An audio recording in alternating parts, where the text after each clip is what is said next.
Je veux juste vous faire écouter un petit vocal d'une de nos sœurs pour vous faire comprendre clairement quels sont les enjeux, les raisons de la lutte que nous sommes en train de mener. Parce qu'il y a beaucoup de confusion, il y a beaucoup de bavardage. Il faut que la jeunesse africaine comprenne dans le fond les raisons de cette lutte de libération. Écoutons-le ensemble. Le premier point, c'est l'enjeu. Dans l'affaire du Mali, de la Guinée, du Burkina, du Niger et du Sénégal où on compte les morts, alors qu'au Niger, il n'y a pas de morts. Ce qui est en jeu, c'est l'industrialisation de l'Afrique. Autrement dit, la transformation par les Africains des matières premières de l'Afrique pour approvisionner en priorité le marché de l'Afrique. L'enjeu, c'est celui-là, il n'y en a pas d'autre. Le second point, c'est la cible. La cible, elle est double. Et la cible principale, c'est le Nigeria. C'est pas le Niger. Reprenons la chronologie. En 1975, l'ECOWAS, CEDEAO en français, la Communauté économique des États d'Afrique de l'Ouest, est créée. Où ça? Au Nigeria. En 1980, le plan continental d'industrialisation de l'Afrique est adopté. Où ça? À Lagos, au Nigeria. Il faut se rappeler qu'en 80, on est encore en pleine lutte de libération dans toute l'Afrique australe. Et qu'il va falloir attendre 1994 pour des élections libres en Afrique du Sud. Je passe, chute du mur de Berlin, etc. 2003. Les 15 États de l'ECOWAS commencent à travailler sur la mise en place d'une monnaie commune, l'ECO. ECOWAS, ECO quoi. On est en 2003. 2005. L'avion qui transporte les experts financiers ouest-africains et leur sécurité tombe. Aucun survivant. Il devait rejoindre Abuja, la capitale du Nigeria, pour les travaux donc sur la création d'une monnaie commune. L'avion a décollé de Lagos et à quelques dizaines de kilomètres de Lagos, c'est le crash, demeuré inexpliqué jusqu'à ce jour. Il y avait par exemple le général Cheikh Oumar Diarra du Mali parmi les victimes. Soit dit en passant, ça vous fait une belle jambe si vous avez la sécurité dans l'avion et que l'avion tombe. 2009, donc là on est en 2005, 2009, l'ensemble des États de l'Union africaine adoptent une vision minière africaine. En fait, il s'agit de relancer le plan de Lagos, qui a été combattu par tout l'Occident et par les institutions de Bretton Woods, FMI en tête. Il faut savoir que dès les indépendances, des usines avaient été créées en masse pour produire localement les produits de première nécessité. Il y en avait au Mali, il y en avait en Guinée, etc. Bon, avec la chute du mur de Berlin en 89, à l'échelon international, il n'y avait plus de contrepoids et les acquis en matière d'industrialisation ont été massivement cassés. Les usines ont été détruites. Et tenez-vous bien, dès que les États africains adoptent la vision minière africaine, en 2009, dans les jours qui suivent, les Européens convoquent une réunion d'urgence pour contrer l'Afrique, réunion au cours de laquelle ils disent textuellement « les Africains nous ont déclaré la guerre ». C'est-à-dire que des Africains étudient un plan d'industrialisation du continent et les Européens traduisent ce plan par « les Africains nous ont déclaré la guerre ». C'est leur terme. Ça a même été écrit dans certains bulletins techniques. Ce qui est effarant quand même, même pour des Africains aguerris, c'est effarant comme réaction.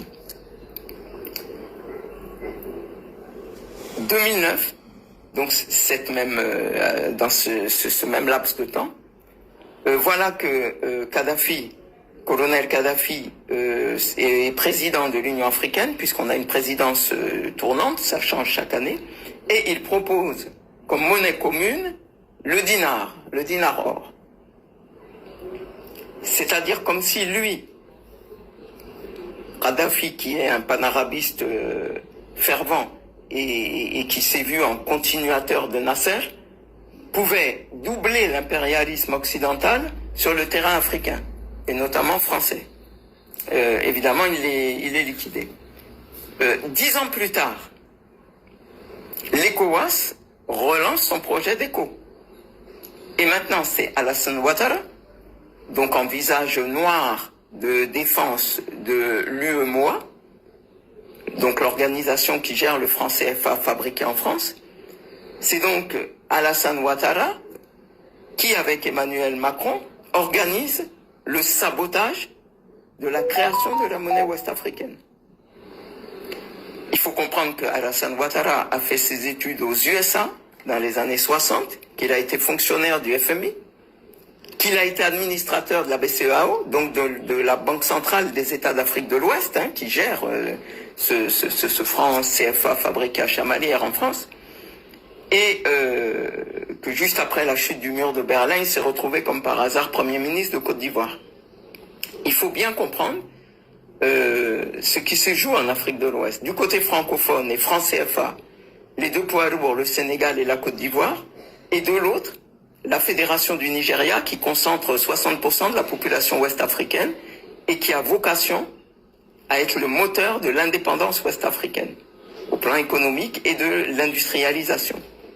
Alors, concernant le franc CFA au plan technique, pour ceux qui ne le sauraient pas, il faut savoir qu'au sortir de la guerre 35-45, le général de Gaulle a fait dans les colonies d'Afrique un copier-coller du mécanisme monétaire astucieux qui avait été mis en place par le régime nazi dans chacun des territoires qu'il avait occupés, y compris la France, mais il y avait un certain nombre de territoires à l'Est et même dans les ghettos, etc. Bref, il a fait un système de drainage de richesse. C'est ce système que le général de Gaulle a plébiscité pour l'implanter dans les pays africains. Concernant maintenant le sabotage en 2019 de la monnaie ouest-africaine qui était en voie de création par l'ECOWAS, donc de cette monnaie ECO, là ça a été absolument incroyable. C'est-à-dire que Emmanuel Macron et Alassane Ouattara ont annoncé à grand bruit, par voie de presse, la création d'une monnaie du même nom, ECO, adossée à l'euro. C'est-à-dire une fiction qui n'a rien à voir avec le projet sur lequel travaillaient les techniciens de l'ECOWAS. Et évidemment avec le but de semer la complète confusion, puisque Ouattara fait partie de l'ECOWAS, il annonce et quelque chose qui n'a rien à voir avec ce sur quoi les États travaillent. C'est pour donner une idée des pratiques de ces gens. Et concernant maintenant le Nigeria, il faut savoir que la France n'a eu qu'une stratégie depuis l'aube de l'indépendance, faire éclater la fédération du Nigeria. Et il est bien évident que la guerre au Niger ferait une pierre deux coups, parce que ça marquerait l'effondrement automatique de la CEDEAO et à plus ou moins brève échéance, bien sûr, l'éclatement de la fédération du Nigeria. Et c'est cette, entre guillemets, opportunité que la France veut saisir, d'où sa détermination à entraîner l'OTAN dans cette affaire.